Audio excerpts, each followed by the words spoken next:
Le communiqué conjoint du ministère de la Réforme des institutions et celui de l'Intérieur, émis le lundi 4 mars dernier, stipulant des conditions de participation des partis politiques à la prochaine grande messe nationale prévue se tenir dans quelques semaines, suscite déjà des remous au sein de la classe politique gabonaise.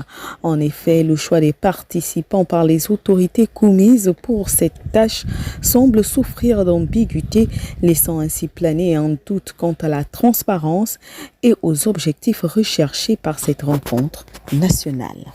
Nous sommes dans une période politique un peu particulière, c'est celle de la transition. Nous avons eu accès à un document, à un communiqué conjoint du ministère chargé de la restauration et de la réforme des institutions et celui de l'Intérieur et de la sécurité, qui appelait les partis politiques à donner 4 noms. Et dans ces 4 noms, ils choisiraient ceux qui prendraient part à la concertation, au dialogue national, aux assises que nous attendons dans les prochaines semaines. Alors nous avons été heurtés par ce principe.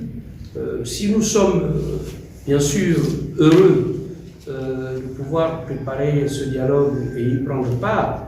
Et d'ailleurs, nous avions salué les événements du 30 août dernier.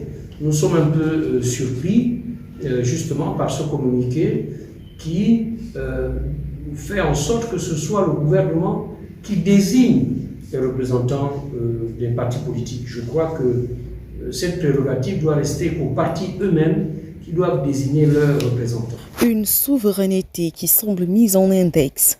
Les ambitions démocratiques du CTRI sont remises en cause. À ce dialogue, les dés pourraient être pipés selon l'opinion nationale et les voix qui se lèvent au sein de la classe politique. Ce sont des inquiétudes. Vous avez certainement raison de poser la question, mais il faut, même si en politique on ne doit pas faire confiance de manière avec les yeux fermés, mais ceux qui commandent aujourd'hui le Gabon ont annoncé un dialogue transparent. Nous espérons que ce dialogue sera effectivement transparent. Parce que la question qui est posée, peut-on aller à une réunion, à une rencontre aussi importante sans savoir où on va?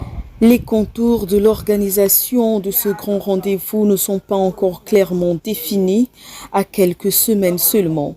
Une inquiétude de plus.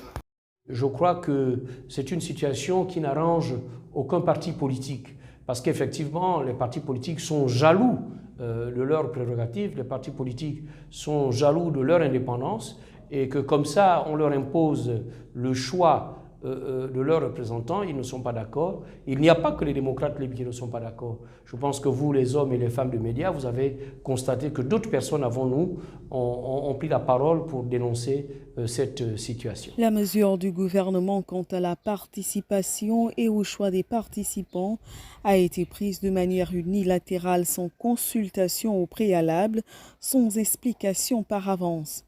Une situation qui pourrait constituer une pierre d'achoppement pour le CTRI qui tente depuis le 30 août de gagner l'assentiment et le quitus de la population, malgré une désillusion qui se fait ressentir progressivement.